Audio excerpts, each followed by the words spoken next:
ಸಂಪುಟ ಪುನರ್ರಚನೆಗೆ ಡಿಕೆ ಶಿವಕುಮಾರ್ ಅಪಸ್ವರ ಎತ್ತಿದ್ದಾರೆ ಅನ್ನೋ ಮಾಹಿತಿ ಸಿಗ್ತಾ ಇರುವಂತದ್ದು. ಈಗ ಬೇಡ, ಸಂಕ್ರಾಂತಿಯ ಬಳಿಕ ಸಂಪುಟ ಪುನರ್ರಚನೆ ಮಾಡೋದು ಸೂಕ್ತ ಅಂತ ಡಿಸಿಎಂ ಡಿಕೆ ಶಿವಕುಮಾರ್ ಹೇಳಿದ್ದಾರೆ ಅಂತ ತಿಳಿದು ಬರ್ತಾ ಇದೆ. ಎಐಸಿಸಿ ಅಧ್ಯಕ್ಷ ಮಲ್ಲಿಕಾರ್ಜುನ ಖರ್ಗೆ ಅವರ ಜೊತೆ ಡಿಕೆ ಸೋದರರು 45 ನಿಮಿಷಗಳ ಕಾಲ ಸುದೀರ್ಘ ಚರ್ಚೆಯನ್ನ ನಡೆಸಿದ್ದಾರೆ. ಈ ಸಂದರ್ಭದಲ್ಲಿ ಈಗ ಸಂಪುಟ ಪುನರ್ರಚನೆ ಮಾಡೋದು ಸರಿಯಲ್ಲ, ಇದು ಸರಿಯಾದ ಸಮಯ ಅಲ್ಲ ಅಂತ ಡಿಕೆ ಬ್ರದರ್ಸ್ ಖರ್ಗೆ ಭೇಟಿಯ ಸಂದರ್ಭದಲ್ಲಿ ತಿಳಿಸಿದ್ದಾರೆ. ಇದು ಸಿಎಂ ಬಣದಲ್ಲಿ ಆತಂಕವನ್ನ ಹುಟ್ಟುಹಾಕಿರುವಂಥದ್ದು. ಯಾಕಂದ್ರೆ ಪುನರ್ರಚನೆಗೆ ಡಿಕೆ ಬ್ರದರ್ಸ್ ಅಡ್ಡಗಾಲು ಹಾಕ್ತಾರೋ ಏನೋ ಎಂಬ ಆ ಒಂದು ಅನುಮಾನ ಕಾಡ್ತಾ ಇದೆ. ಹೀಗಾಗಿ ಎಲ್ಲಿ ಸಂಪುಟ ಪುನರ್ರಚನೆಗೆ ಇವರು ಅಡ್ಡಗಾಲು ಹಾಕ್ತಾರೋ ಅನ್ನೋ ಕಾರಣಕ್ಕೆ ಸಿಎಂ ಆಪ್ತ ಬಣದಲ್ಲಿ ಒಂದು ಆತಂಕ ಶುರುವಾಗಿದೆ.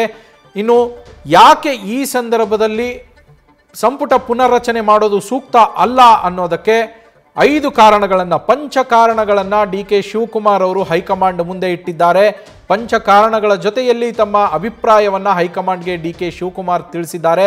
ಪುನರ್ರಚನೆಗೆ ಈ ಸಮಯ ಸೂಕ್ತ ಅಲ್ಲ ಅಂತ ಕೆಪಿಸಿಸಿ ಅಧ್ಯಕ್ಷರೂ ಆಗಿರುವಂತಹ ಡಿಸಿಎಂ ಡಿಕೆ ಶಿವಕುಮಾರ್ ಹೈಕಮಾಂಡ್ ನಾಯಕರಿಗೆ ಮನವರಿಕೆ ಮಾಡಿಕೊಟ್ಟಿದ್ದಾರೆ ಅಂತ ಮಾಹಿತಿ ಸಿಗ್ತಾ ಇರುವಂಥದ್ದು. ನಿನ್ನೆ ಎಐಸಿಸಿ ಅಧ್ಯಕ್ಷ ಮಲ್ಲಿಕಾರ್ಜುನ ಖರ್ಗೆ ಅವರನ್ನ ಡಿಸಿಎಂ ಡಿಕೆ ಶಿವಕುಮಾರ್ ಅವರು ಭೇಟಿಯಾಗಿದ್ದರು. ಇವತ್ತು ಸಿಎಂ ಸಿದ್ದರಾಮಯ್ಯ ಅವರು ಹೋಗಿ ಭೇಟಿ ಆಗಲಿಕ್ಕಿದೆ. ಇನ್ನು ಇದಕ್ಕೂ ಮೊದಲೇ ಡಿಸಿಎಂ ಡಿಕೆ ಶಿವಕುಮಾರ್ ಅವರು ಹೋಗಿ ಖರ್ಗೆ ಅವರನ್ನ ಭೇಟಿಯಾದಂತಹ ಸಂದರ್ಭದಲ್ಲಿ ತಮ್ಮ ಅಭಿಪ್ರಾಯವನ್ನ ತಿಳಿಸಿದ್ದಾರೆ. ಈ ಬಗ್ಗೆ ಹೆಚ್ಚಿನ ಡೀಟೇಲ್ಸ್ ಅನ್ನ ನಮ್ಮ ಪ್ರತಿನಿಧಿ ಶಿವಪ್ರಸಾದ್ ನೀಡ್ತಾ ಹೋಗ್ತಾರೆ. ನೇರ ಸಂಪರ್ಕದಲ್ಲಿ ಜಾಯ್ನ್ ಆಗಿದ್ದಾರೆ.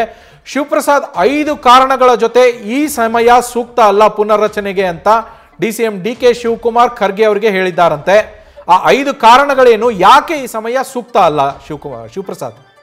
ಖಂಡಿತವಾಗಿ ನವೀನ್, ಈಗಾಗಲೇ ಸಚಿವ ಸಂಪುಟ ಪುನಾರಚನೆ ವಿಚಾರ ಕುರಿತಂತೆ ಹೈಕಮಾಂಡ್ ನಾಯಕರುಗಳ ಜೊತೆ ಸಿದ್ದರಾಮಯ್ಯ ಸೇರಿದಂತೆ ಇತರ ನಾಯಕರು ಮಾತುಕತೆಯನ್ನು ಕೂಡ ನಡೆಸಿದ್ದಾರೆ.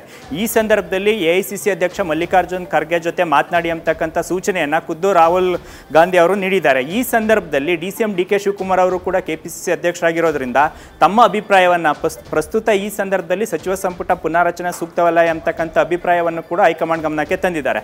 ಸದ್ಯ ಈಗ ಅಧಿವೇಶನ ಶುರುವಾಗ್ತಾ ಇರ್ತಕ್ಕಂಥ ಈ ಹಿನ್ನೆಲೆ ಜೊತೆಗೆ ಈಗಾಗಲೇ 100 ಕಚೇರಿಗಳ ಶಿಲಾನ್ಯಾಸ ಕೂಡ ಮಾಡಬೇಕಾಗಿದೆ. ಈ ಸಂದರ್ಭ ಸೂಕ್ತ ಅಲ್ಲ ಅಂತಕ್ಕಂಥ ವಿಚಾರಗಳ ಜೊತೆಗೆ ಈಗಾಗಲೇ ಅಧಿವೇಶನದಲ್ಲಿ ಬಿಜೆಪಿ ನಾಯಕರು ಸರ್ಕಾರವನ್ನು ಕಟ್ಟಾಕ್ತಕ್ಕಂಥ ವಿಚಾರ, ಕೆಲವೊಂದು ವಿಚಾರಗಳನ್ನು ಇಟ್ಕೊಂಡು ಸರ್ಕಾರದ ವಿರುದ್ಧ ಮುಗಿಬೀಳಕ್ಕೂ ಕೂಡ ಸಿದ್ಧತೆಯನ್ನು ನಡೆಸಿದ್ದಾರೆ. ಈ ಸಂದರ್ಭದಲ್ಲಿ ಇದು ಸೂಕ್ತವಲ್ಲ ಅಂತಕ್ಕಂಥ ಅಭಿಪ್ರಾಯವನ್ನು ಕೂಡ ವ್ಯಕ್ತಪಡಿಸಿದ್ದಾರೆ. ಇನ್ನೊಂದು ಕಡೆ ಈಗಾಗಲೇ ಅನೇಕ ಆಕಾಂಕ್ಷಿಗಳು ಹೆಚ್ಚು ಸಂಖ್ಯೆಯಲ್ಲಿ ಇರೋದ್ರಿಂದ ಅವ್ರನ್ನ ಕನ್ವಿನ್ಸ್ ಮಾಡ್ತಕ್ಕಂಥ ಪ್ರಯತ್ನ ಕೂಡ ನಡೀತಾ ಇದೆ. ಈ ಸಂದರ್ಭದಲ್ಲಿ ಯಥಾಸ್ಥಿತಿಯನ್ನು ಕಾಯ್ದುಕೊಂಡು ಹೋಗೋದೇ ಸೂಕ್ತ ಅಂತಕ್ಕಂಥ ಅಭಿಪ್ರಾಯವನ್ನು ಕೂಡ ಹೈಕಮಾಂಡ್ ಗಮನಕ್ಕೆ ತಂದಿದ್ದಾರೆ.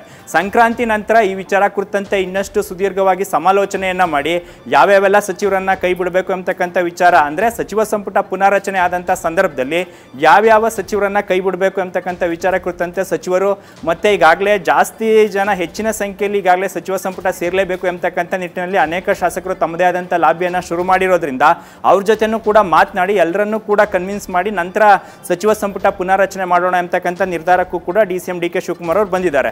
ಇನ್ನೊಂದು ಕಡೆ ಸಚಿವ ಸಂಪುಟ ಪುನಾರಚನೆಗೆ ಹೈಕಮಾಂಡ್ ನಾಯಕರು ಚಾಲನೆಯನ್ನು ನೀಡಿದ್ದೇ ಆದಲ್ಲಿ ಕೆಪಿಸಿಸಿ ಹುದ್ದೆ ವಿಚಾರ ಕುರಿತಂತೆಯೂ ಕೂಡ ಚರ್ಚೆ ಮುನ್ನೆಲೆಗೆ ಬರುತ್ತೆ. ಆ ಕಾರಣಕ್ಕಾಗಿ ಸಾಕಷ್ಟು ಗೊಂದಲ ಏರ್ಪಡೋದ್ರಿಂದ ಸದ್ಯ ಕೆಪಿಸಿಸಿ ಅಧ್ಯಕ್ಷರಾಗಿ ಅವರಿಗೆ ಸಾಕಷ್ಟು ಜವಾಬ್ದಾರಿ ಇರೋದ್ರಿಂದ, ಅಂದರೆ ಸ್ಥಳೀಯ ಸಂಸ್ಥೆಗಳ ಚುನಾವಣೆ ಕೂಡ ಈಗ ಇನ್ನೇನೋ ಕೆಲವೇ ದಿನಗಳಲ್ಲಿ ಘೋಷಣೆ ಆಗುತ್ತೆ. ಜಿಲ್ಲಾ ಮತ್ತು ತಾಲೂಕು ಪಂಚಾಯಿತಿ ಜೊತೆಗೆ ಗ್ರೇಟರ್ ಬೆಂಗಳೂರು ಚುನಾವಣೆ ಇದೆ. ಹಾಗಾಗಿ ಸದ್ಯಕ್ಕೆ ಸಚಿವ ಸಂಪುಟ ಪುನಾರಚನೆ ವಿಚಾರವನ್ನು ಸದ್ಯಕ್ಕೆ ಮುಂದೂಡಿ ಅಂತಕ್ಕಂಥ ಮನವಿಯನ್ನ ಮಾಡಿದ್ದು, ಇಂದು ಸಿಎಂ ಸಿದ್ದರಾಮಯ್ಯ ಅವರು ಎಐಸಿಸಿ ಅಧ್ಯಕ್ಷ ಮಲ್ಲಿಕಾರ್ಜುನ್ ಖರ್ಗೆ ಅವರ ಜೊತೆ ಮಾತನಾಡಿ ಈ ವಿಚಾರ ಕುರಿತಂತೆ ಸಚಿವ ಸಂಪುಟ ಪುನರ್ರಚನೆಗೆ ಚಾಲನೆ ನೀಡಬೇಕಾ, ಸದ್ಯಕ್ಕೆ ಬ್ರೇಕ್ ಹಾಕಬೇಕಾ ಅಂತಕ್ಕಂಥ ವಿಚಾರ ಕುರಿತಂತೆ ಡಿಸಿಎಂ ಡಿಕೆ ಶಿವಕುಮಾರ್ ಅವರ ಸಲಹೆಯನ್ನು ಕೂಡ ಕನ್ಸಿಡರ್ ಮಾಡಿ ಅಂತಿಮ ನಿರ್ಧಾರಕ್ಕೆ ಇವತ್ತು ಬರಲಿದ್ದಾರೆ. ನವೀನ್, ಥ್ಯಾಂಕ್ ಯು ಶಿವಪ್ರಸಾದ್ ಡೀಟೇಲ್ಸ್ಗೆ. ನ್ಯೂಸ್ ಫಸ್ಟ್, ನಿರ್ಭೀತಿಯಿಂದ ನಿಮ್ಮ ಪರವಾಗಿ.